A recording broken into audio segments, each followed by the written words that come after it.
نحمده ونصلي ونسلم على رسوله الكريم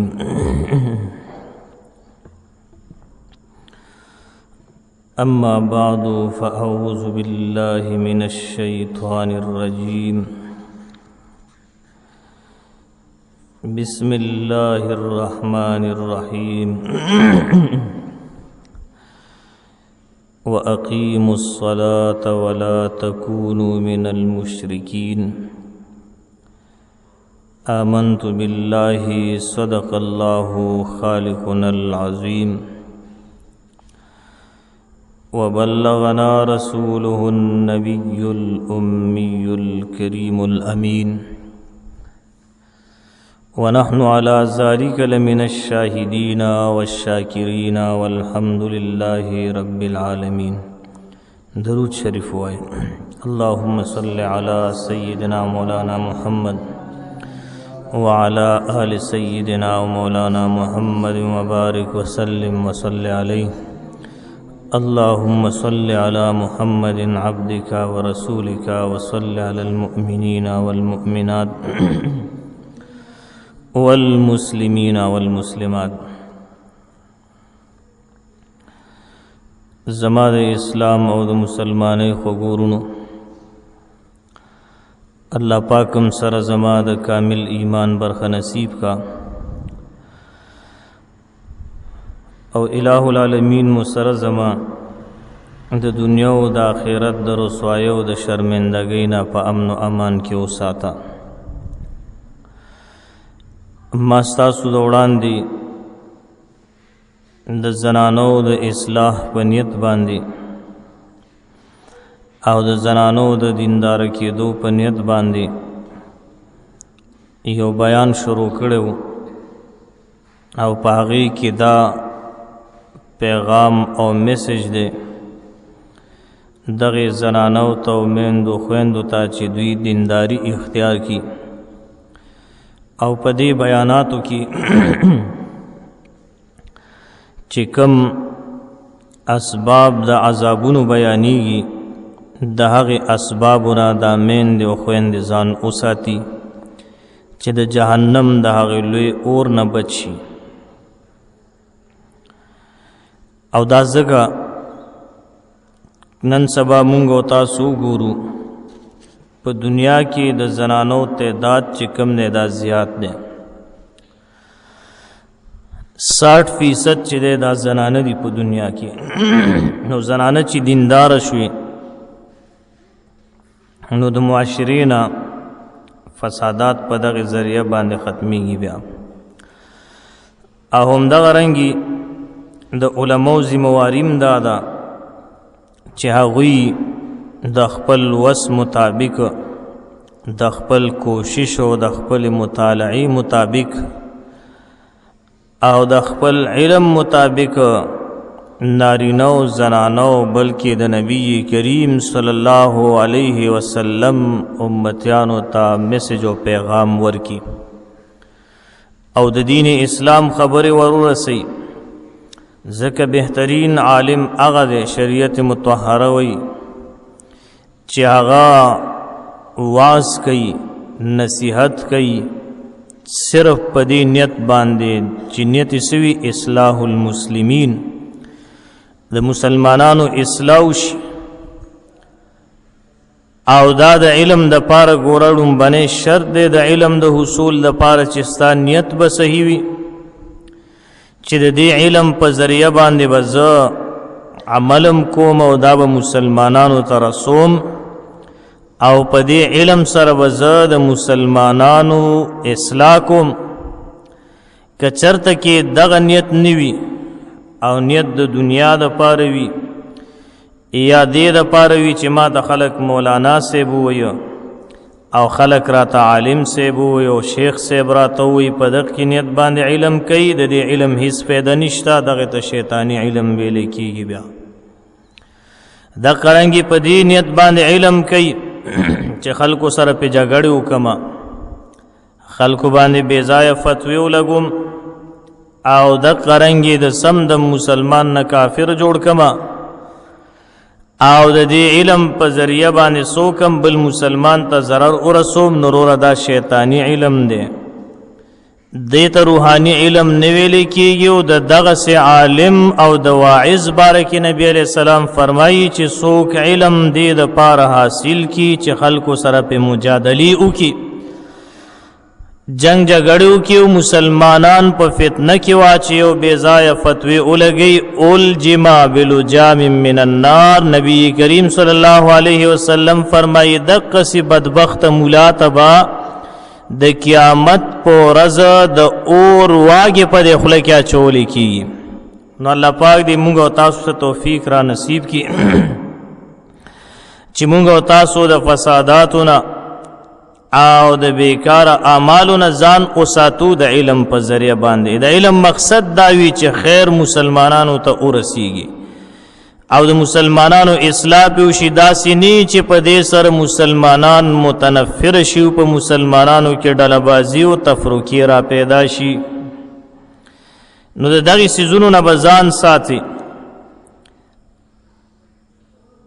نو په دغه نیت باندې دا بیاناتم شروع کړی دي چې په دې سره د مسلمانانو زنانو اصلاح شي او چې کله د زنانو اصلاح وشو نو بیا ټول کارونه سميږي زنانه چې دیندار شي یاد ساتي د زنانه عمل نیک عمل چې کم دی هغه ډیر وزنداري ګوره خو چې دا په صحیح طریقه باندې کوي نو تیر بیان کی مختلف قسمه عذابونه هغه بیان شویو او بیا د دې خبري وضاحت هم شو چې نن سبا دور کې دا کم ټي وي او موبایل و غیره دي دا د حیا ختمولو یو چاړه او پاکی ده دا د اخلاقو بربادولو یو لوی ذریعہ ده ګوره د ایمان لوټ کولو سبب ده څنګه چې په چاړې سره او پاکۍ سره د سر ټول وخت صفاشي عمدک شان ټي وي او موبایلونو وغیرہ کتلو سره د انسان حیا ختم شي نو ښه اخلاق او ښه اعمال دا ختميږي او کله کله داسم اوشي چې په آخره کې د انسان نه د دغه مسلمان نه ایمان سلب شي او ایمان نخلاص شي ډیر کله ته مونږ او تاسو په خله باندې یو خبره کو وړه را تخکاری یا غب کې کو خو لیکن اپ حقیقت کې دومره لوی خبرې چې سړی د ایمان نخلاصي عام کا تاسو ورېدلی باز خلک دا خبرې کوي ښا لکه مثلا باز خلک د خلینه دا بیهوده خبره وباسي او یرا دا ازدواجی چې کم تعلقات دي او دا کم جما و غیره دا وی دا په خپل ځای باندې خو چې یاره دا سخت یخنی وي او د سحر کې پکې دا غسل نوي نو دا ګوره مونږ ته وړه خبره ښکاري اکثر خلک یې کوي او دا دومره خطرناک خبره د فقها لیکي چې چا داسې خبره وکړله وی دا فوراً عمدک ټکی باندې د ایمان نخلاص شو کنیکي کړي نو طلاق هم واقع شوی دی یا ډیر خلک وی چې دین اسلام پاک دین دی خو کاش کې چې خنزیر پکې حلال ونو دا کفری خبره ده ګوره دا ارزوګان او تمناګان د حرام سيزونو کول ګوره دا حقیقت کې په الله باندې اعتراض وی نورونه دغه خبره چې کله را پیدا کیږي نو دا د صد وجنه دا عمدق فسادات او د وجنه دغه موبایلونو ټي وی غانو د وجنه نو دینه به مونږ او تاسو ځان ساتو بیا سلورم نمبر زنانه باندې چې کم عذاب او دغه وضاحت شوی او دغه اسباب یو خدا وا چې دغه زنانه به یو بل پوری ټوکی خنداګان او مسخره به کولې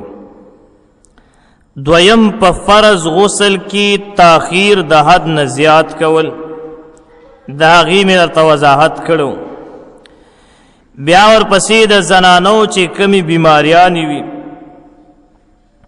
هغه ماهانه بیماری وي یا د ماشوم د ولادت نه بعد کوم بیماری وي ناغي کې مسله دا او شرط پکې دا ده چې کله دا بیماری ختم شوا او دا سه ټیم کې ختم شوا چې د مثلا د مازیګر ټیم ده او دومره وخت پاتې دی چې دا زنانه پکې صرف الله اکبر ویلی شي، نو دغه ټیم مونځ په دې زنانه باندې فرض دی. بیا دا به هغه فرض غسل ادا کی او دغه مونځ به بیا قضایي راګرځي. ګوره خو لیکن چونکې نن سبا د دین اسلام ډیره حصہ چې کم ده د هغې تعلق د زنانو سره دی، نو بعضې داسې خبرې وي چې د هغې علی الاعلان وضاحت لږ ګران وي، نو هغې دپاره بیا د زنانو مدارس شته، په هغې کې بیا معلومات کول پکار دي د معلماتو نه، او د دغې مسایلو نه ځان خبرول پکار وي.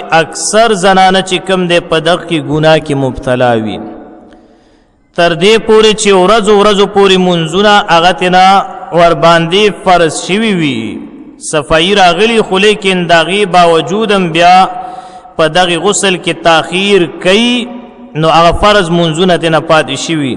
خو یاد ساتئ یو منځ قضا کول او یو منځ پرېښودل دا داسې دي چې یو کس د الله پاک 250 ځل نافرماني وکړي. ګوره دا دومره عظیمه ګناه ده. نن سبا که مونږ او تاسو ګورو عام نارینه او زنانه چې څومره دي په مانځه کې انتهایی زیات غفلت کوي، مونځ په صحیح طریقې سره نه ادا کوي، بل دا چې د مونځ خیال نه ساتي، د مونځ قدر نه کوي، او بعضې پکې داسې وي چې هغوی د مونځ پورې ټوکې او مسخرې کوي یو قسم لا. ډېر حضرات داسې هم شته هغوی یاره دا مونځ پکې چا راوستی، نو دا دومره خطرناکه خبره ده چې د ایمان نه د خلاصوي. ګوره مونځ خو الله فرض کړی دی که نه، نبی کریم صلی الله علیه وسلم له دا تحفه او ګفټ ورکړی دی که نه، او نبی کریم صلی الله علیه وسلم د خپل امت له راوړی دی.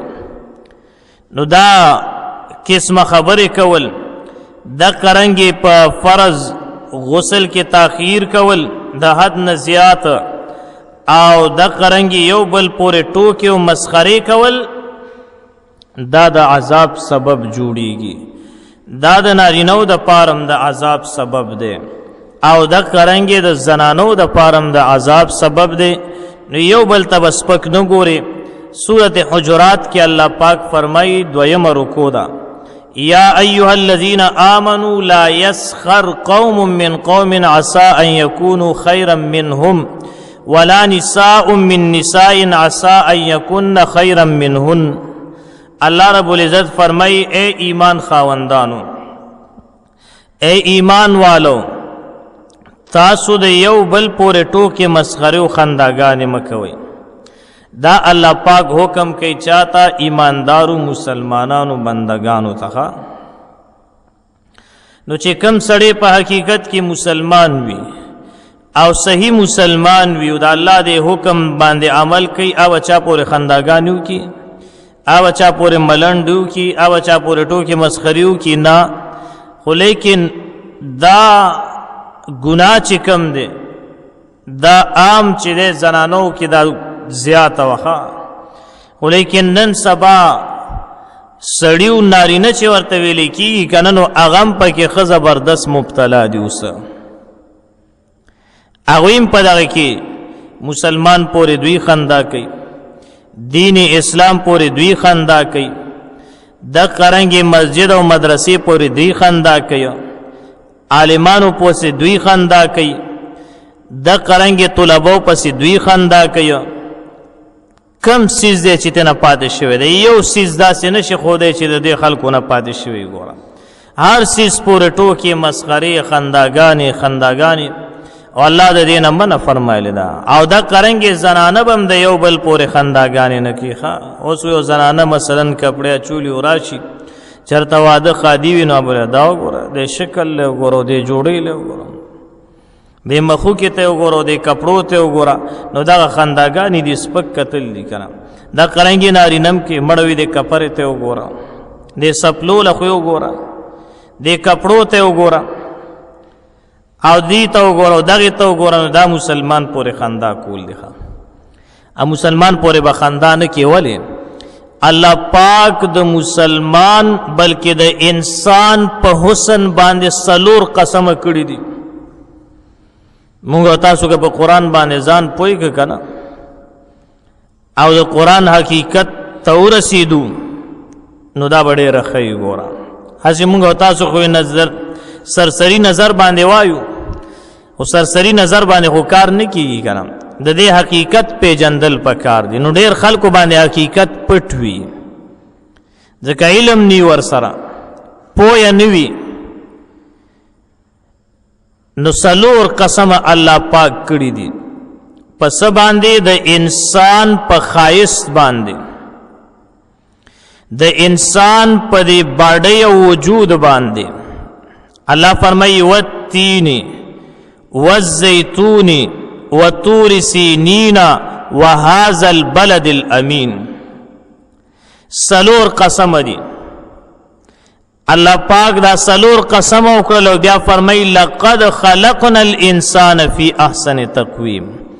نو دلته کې دا قسمونه چې کم دي دا د انسان په دې تخلیق باندې الله فرمایي چې ما په بهترین او ښایسته انداز کې ښکلي مې پیدا کړي د انسانان.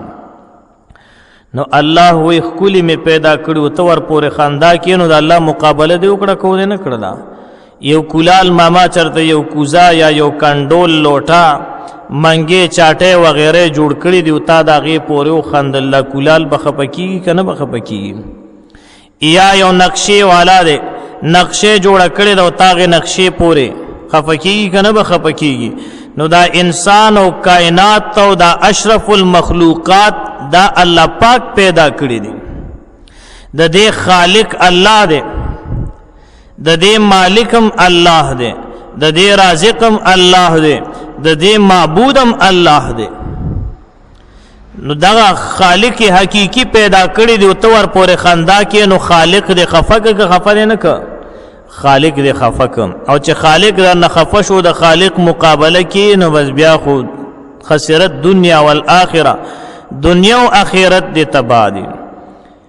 نو یو بل پورې خنداګانې کول، یو بل پورې ملنډې کول، ټوکې او مسخرې کول دا انتهایی خطرناک جرم دی. ګوره دې ته ګناه کبیره ویلې کېږي او د ګناه کبیره نه به ځان ساتي.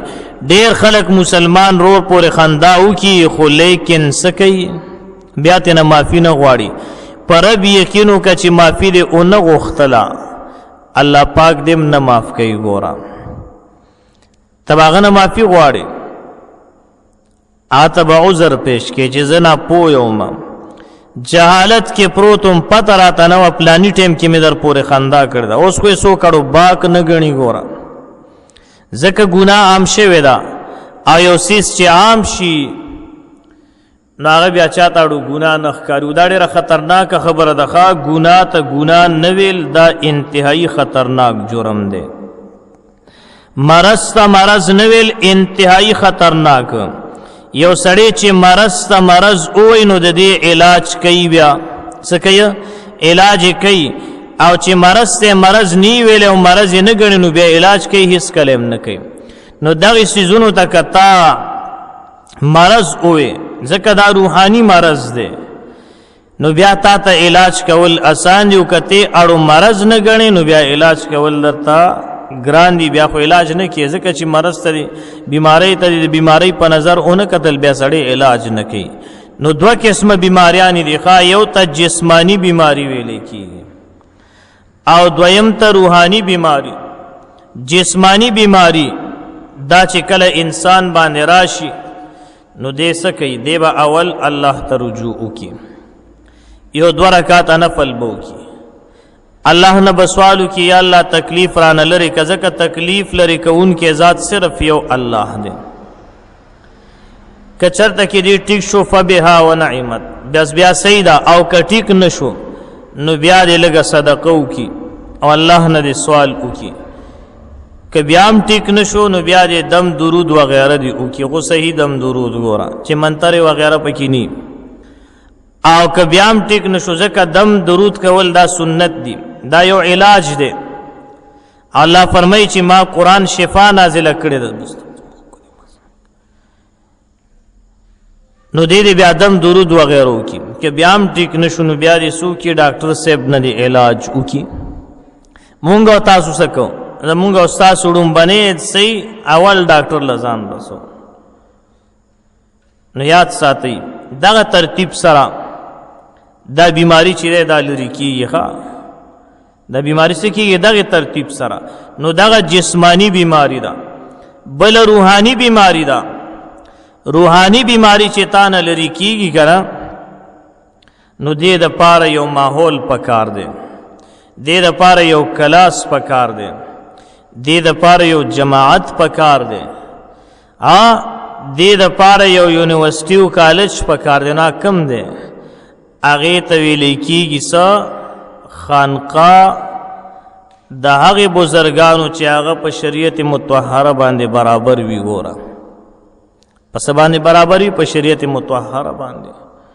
که یو سړي جانماز په هوا باندې روان وي د شریعت برابر نه دی نو دا بزرګ او ولی نشي کېدی. ګوره د بزرګ او د ولی د پاره ډومبې شرط دا دی چې دی با د الله پاک احکاماتو د نبی کریم صلی الله علیه وسلم د سنتو خیال بساتی تر دې پورې چې مستحب بم تینا نه پاتې کیږي. یو سړی د مستحب خلاف وي مستحب پرېږدي مثلا نفل وغیره شو نو دا عموم چې د ولایت ته نه رسیږي. ګوره دا کامل ولایت چې کم دی په دغه څیزونو باندې فرض خاص به هم تکي واجب دا پتا باندې لازم دی او د مستحب او خیال ساتل. ځکه الله پاک فرمای حدیث قدسی دی چې ما تخپل بنده را نږدې کېږي په څه باندې په زیاتی څیزونو باندې یعنی په نفل باندې. یتقرب عبدی بالنوافل ما تخپل بنده په نوافلو باندې. اوس یو سړی فرض مونځ نه کوي نو دا د الله ولی کېدی شي نه داغه په گیټ باندې هم لیکلي الا ان اولیاء الله لا خوف علیهم ولا هم یحزنون. مونږ دا آیات ټیک دی د قرآن آیات دی خو بې ځایه دی لیکلی دی. ګوره په خبره باندې پوهېږي ولی او بزرگ هغې چا د چاته چې الله پاک ولی ویلی وي. ګوره چا د شریعت مطهره بزرگ او ولی ویلی وي داسې نه چې په گیټ آیات لیکلی وي. هغه داسې مثال دی یو سړی وي او په حرامو باندې بنګله جوړه کړي او بره پې ولیکي هذا من فضل ربي دا په ما د الله فضل دی. مونږ خدای انصافداره په حرامو روپو دی جوړه کړې دا پتا باندې د الله قهر دی د دې حساب کتاب به ورکړي. بهر حال دغه روحاني امراض د دې نیکانو اولیو بزرګانو په مجالسو کې به نه لرې کېږي. هغې به ستا څه کوي ستا د باطن صفایي به کوي. ګوره ډېر خلک زمونږ او ستاسو هغې علم ظاهر حاصل کي خو لیکن د باطن صفایي نی کړي نو هغه بیا داسې که نه چې د حسد نه بلکل را پړسېدلی وي د تعصب نه را پړسېدلی وي بیا د انانیت نه را پړسېدلی وي د شیطانت نه او د حماقت نه را غټ شوي وي را پړسېدلی. ګوره زړې ډکي دا ولې د هغه د باطن صفایي نه شوي. اگر کوي چې د باطن صفایي شوي خو د باطن صفایي خو هله کېږي د انسان د خبرو نه پته لګي. په خبره پوهېږي یو سړی خاموش ناست دی د دا پته نه لګي چې دا کمې قبیلې سره تعلق خو لیکن چې کله خبرې شروع کړي. بل دا یاد ساتئ د انسان ظاهر چې کم دی د هغه په باطن باندې دلالت کوي. جگ پروت دی اوس دا جگ دی چې کله را الټه کو د دې نه شربت پکې پروت نو شربت به را تویېږي او که اوبه پکې پرتې وي نو اوبه به راغورځي او که په دې کې ګن پروت نو ګن به راغورځي. نو د چا په باطن کې چې حسد پروت نو په ژبه به حسد راځي. بیا د چا په باطن کې چې دروغ پراته وي نو په ژبه به دروغ راځي. د چا په باطن کې کینه پرته وي نو بیا کینه راښکاره کېږي. ګوره د چا په باطن کې چې نجاست پروت وي بیا نجاست راښکاره کېږي. نو دا ټول روحاني امراض دي. نو د دغې روحاني امراضو نه به ځان بچ کړي. د نیکانو اولیو بزرګانو په مجلس کې به کښېنې الله حکم کړی. الله فرمایي اتقوا الله د الله نو یریږي. تقوا پرهیزګاري اختیار کوي د ګناهونو نه پرهیز وکړئ د جهنم د اور نه ځان وساتئ د الله د ناراضګۍ نه ځان وساتئ د الله د عذاب نه ځان وساتئ. تقوا پیدا کړي دغې د تقوا ویلی کېږي. په احتیاط سره زندگی تیرول تقوا ویلی کېږي. دیتا اسانه معنی ده. او ذهن ته سوال راځي چې را تقوا حاصلېږي کوم ځای کې الله فرمایي وکونو مع الصادقین زما بندگانو خفه کېږئ ما وکونو مع الصادقین د صادقینو خلکو ملګرتیا اختیار کړئ د صادقینو په مجلس کې کېنئ نو صادقین څوک دي صادقین هغه خلک دي چې هغې همیشه رښتیا وي ما ته یو کس وی یاره دا پلانې کس ډېر دروغ وایه پلانې کس ډېر دروغ وایي مې یاره خیر هغه نه مې ګیله نه ده پکاره داسې مجالسو کې پاتې شوی او داسې ځایونو کې چې هغه خلک په الله باندې دروغ وایي نو که ده همداسې دروغ ویل نو څه چلو شو نو د بعضې سړي عادت جوړ شوی دروغ ویله اوس دا دروغ علاج چې کوم دی دا د نیکانو په مجلس کې کیږي دا قرنګې د حسد عداوت کینې او د بغض علاج چې کوم دی د نیکانو په مجلس کې دا اولیاء بزرگان او دغه حقانی پیران چې کله تا ته توجه وکړي نو ستا باطن مکمل صفا شي خو الا چې کله په صحیح نیت باندې لاړ شي مونږ خو چې کله لاړ شو نو هلته کې عیبونه لټو ګوره زمونږ مایند او ذهن داسې جوړ شوی چې چرته هم ځې نو عیب لټوه که کتاب ګورې نو کتاب کې هم عیب لټوه که انسان ته ګورې انسان کې هم عیب لټوه الله اکبر دا خو داسې معاشره ده او داسې زمانه ده چې موږ خو تاسو ته جبرائیل علیه السلام نشو راوستی کنه میکائیل علیه السلام خو ورته نشو راوستی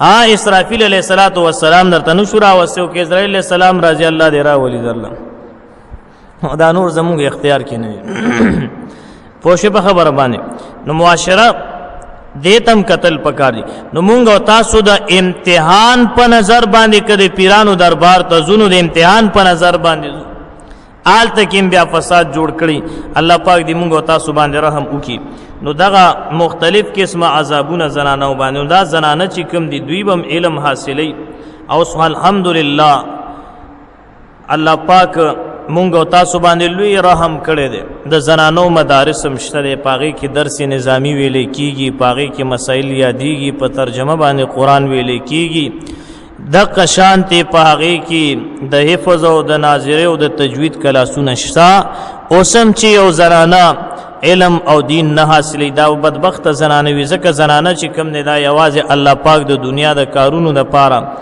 او د خو بدو دپاره سلم کندي کې چې مړی شوي وي هغې دپاره الله پاک نه ده پیدا کړی بلکې دا به دین اسلام نه ځان خبرئ او د دین نه به ځان واقف کوي ځان به آګاه کوي د هغې مطابق به عمل کوي نو یاد ساتئ د عمل نه وړاندې علم کول دا شرط دی ګوره ته به مونځ هله کې چې تا سره د مونځ علم وي که نه او په دې باندې امام بخاري رحمه الله مستقل باب لګولی دی چې علم به د عمل نه وړاندې وي ګوره چا سره چې د مونځ علم نی هغه مونځ کولی شي مونځ خو ډېر لوی او مبارک څیز دی چې تا سره د ذمېدارۍ علم او معلومات نی ذمېداري نشي کولی په خبره پوهېږې که نه د سوداګرۍ علم در سره نی معلومات سوداګري نشي کولی د رشکې د چلولو معلومات در سره نی خدای شته که رشکه مو چلیم نو مونځ به څنګه وکړي بیا دقه رنګې د حج د روجې د زکات د دې ټولو علم حاصلول نو علم نه بعد عمل اسانیږي بیا عمل سره اخلاص دا ډیر ضروری دی ګوره مونږ او تاسو عمل کوو خو اخلاص پکې نه وي او د قیامت په ورځ هغه عمل دروند دي چې پاغې کې اخلاص وي الله پاک دې مونږ او تاسو مخلصین جوړ کړي او الله رب الجلال دې مونږ او تاسو په صراط مستقیم باندې روان کړي سبحان ربک رب العزة عما یصفون وسلام علی المرسلین والحمد لله رب العالمین درود شریف اللهم صل علی سیدنا مولانا محمد وعلى آل سيدنا مولانا محمد وبارك وسلم وصل عليه اللهم صل على محمد عبدك ورسولك وصل على المؤمنين والمؤمنات والمسلمين والمسلمات